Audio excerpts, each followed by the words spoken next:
Let's go back and look for more gold coins. That sound good? Sounds good to me. I am perfecting getting every target now. So I figure we will go back. God, look at the bug splat on the windshield. Sorry. I'm doing some driving. Okay. Here's where we found the gold coin, except for started doing the campground cleanup here for spring.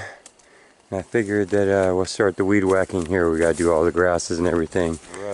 This year though, I thought I'd start right where we found the gold coin. So, great advantage to not have to just fight around with all the veg and stuff. But not gonna take out the wild peas and stuff, so we'll have to wait for another season to work through all this type of stuff. But it does die and it does lay down. Just not right now. We're focusing on the grass and stuff. And around the campsites, which this one's close enough to justify. So with no further ado, look how spoiled I am. And believe me, I've been driving back and forth across the state looking for treasure, and to go, you know, within a few miles of my house and locate it. Holy moly, it was right there. Let's find more. Let's mop this place up. Okay, this is kind of where I was that day, brain dead. Okay, my brain just goes dead after a while because I'm like digging holes, digging holes. Got this out of here. Super speed, 300 sav. Tick crawling up my leg. Okay, it's almost like some maniac took his bounty hunter over here like 3 times already. But over here, where I might have got those stove pieces in another video, which might mean that this is a cabin site. I might have realized that, and that might be why I'm back pounding it so hard. Also hasn't been hit because this is laying on the surface. But yeah, by the time I'm done here today, I'm going to pretty much find out what's in this cabin. But I tell you, I just chased some ghosts. There was the gold. There are ghosts out here. So the river has come up over this. There's silt and leaves and craziness. And a true hunter of coins could come out here maybe and carefully tickle one out. That's going to be the legend I leave it with, because man, that was a lot of work, and just didn't even get anything metal out of the ground so far. But yeah, over here got a pop top. Just got into metal detecting this year. If you watch the videos, these are basically the first videos, but it sat and sat and sat, and I'm sure I brought it out on some family camping trips. And like beeped around in the spot, but I couldn't, you know, always had a hard time even getting stuff out. But I have been treasure hunting my whole life. So, since I could walk, I've been treasure hunting. It's what my parents did. They're real hunters and gatherers. I was conceived in a tiny house built on the back of a truck in the 70s in Oregon, and spent the rest of my young adult life growing up. We lived in trailers, and I actually grew up in a school bus parked next to the trailer that we had moved down from Oregon in. And those of you that know me have hung out in that bus many times. So you caught the tail end of that in high school when I was still living in it, if you remember that. For those of you who don't know me before this, 110-degree days in a single wide trailer and a school bus can be really hot. So me and my family went out to open spots and rivers and bridges and creeks and constantly kept it going new, and this is what we did. So I grew up with parents that was our main treasures and possessions and stuff. So we didn't have a whole lot of gold and silver in the world, but we had mermaid tears and agates and opals and arrowheads, and so that's who I am.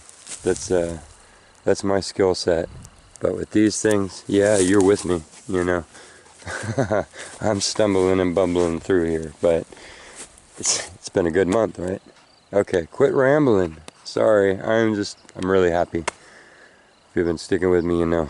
Okay, so yeah, that stove,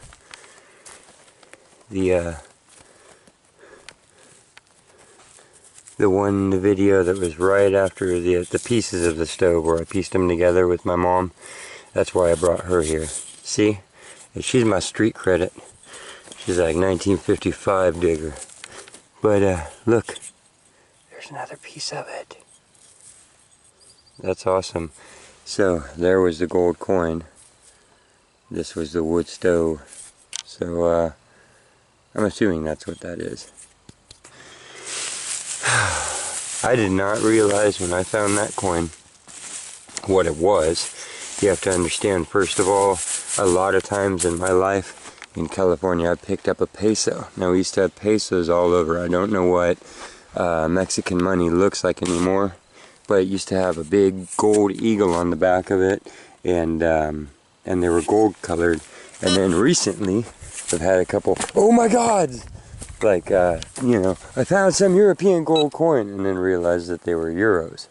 So, and that's the real deal. Is I was sitting there looking at it going, no.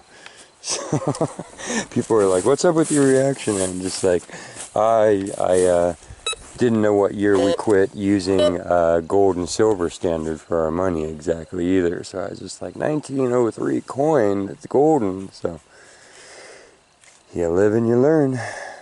So now I'm out here hunting for the, I don't know, the rest of them that were in the jar under the floor of the bar. The glass coming out of the site. Feel like that is house window glass. Feel like that is 1903 glass. So we are on the same journey. There's the next signal. And it's just blue plastic, so it's not paper or anything. But question mark something. There's the next signal that came out of that hole, and I don't know this one. Obviously I think it had like a long brass jacket on it, if that's the crimp mark. So what, M16? Something like that. It looks like a 22 that they'd put on something big, you know. I'm picturing a larger casing. It's kinda, that'd be my closest guess. Semi-auto something. Okay, got the headphones in, and I'm noticing that I'm getting signals that I did not have, I was not hearing, that were silent with the headphones off. Also, I'm noticing that with headphones, the sound is direct. There's no delay. Almost, yeah, it's breaking the sound barrier. Is that a bullet? Projectile tip casing, I think, that hit and shrapneled out. Probably.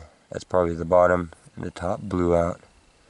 If I'm showing you an aluminum nugget, that's time passing, and me going around and around and around and around and around. Okay, we got a coin. Oh, do not wipe that coin, Nate. So, hang on. Now on, if I think it's old and I'm gonna keep it and all that, I got a spray bottle for some sort of hotel thingy. But I know it's a penny, but let's start doing this right. It's green, I like that. Okay, so I see that it is a wheat penny. Okay, we didn't get skunked. Oh, look at that. Wait, date? 1926. So it's not 1903, but it's back there. Come on. So I am just, there's the gold coin spot somewhere. Supposedly there was a bar. Everybody always goes, you know, it was a, how should I say this, a house of ill repute. I'm like, well, yeah, every bar, right? It's the Wild West. But look at that. That is beautiful. I think that's my favorite penny that I've ever found. It's definitely the oldest wheatie I've ever found in my life, and it's green. Focus. 1926. And it's coming from where the wood stove parts were found and where the coin was found. So, yep, pretty cool.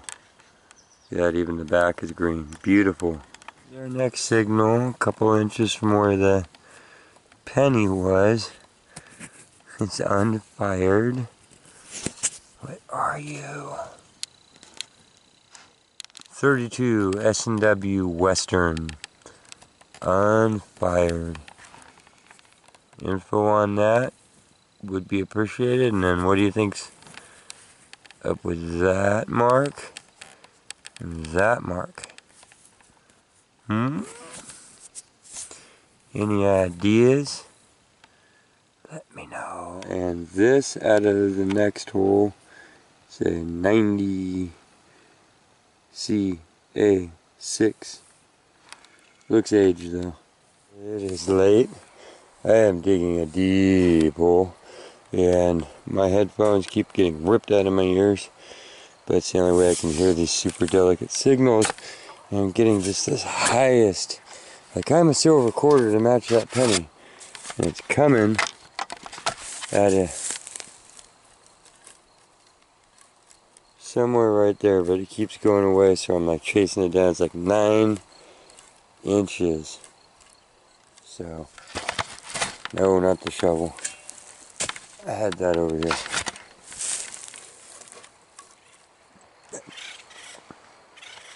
And they're cracking up. They started when I pulled all these acorns out of the hole. Funny thing. And then that's what was in there. Come on. Okay. Look at that compared to a root. Oh my God. Okay.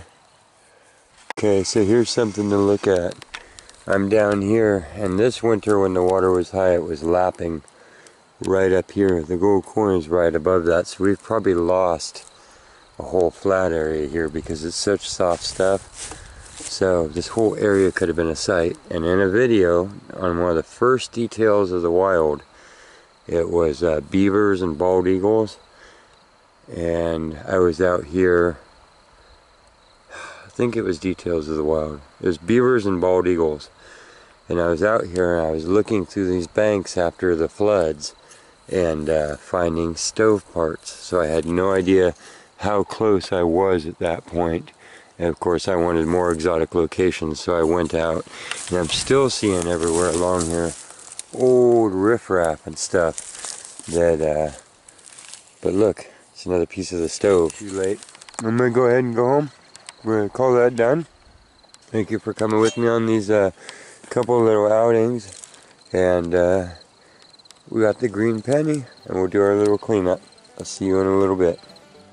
Like right. Okay, here's our little cleanup off of those 2 trips. Lots of junk, very little treasure this time. I apologize for that. We're gonna say this is the swimming spot on the lake finds. Coins, 2 dimes, 2 pennies, bunch of zincs, and yeah, that was the only other really cool little thing. So that little flap of copper. I did get more lead out of the world. Okay, and then this was where we found the gold coin. So a couple more stove chunks, some aluminum melt, a bullet casing, these bullets that we found. But the green penny is kind of cool.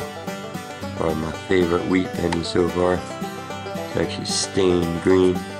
Never got a single green coin like this yet, so must be an age and copper thing. Yeah, you get a little bit of corrosion, but this one's pretty cool. So I'm gonna call out my treasure.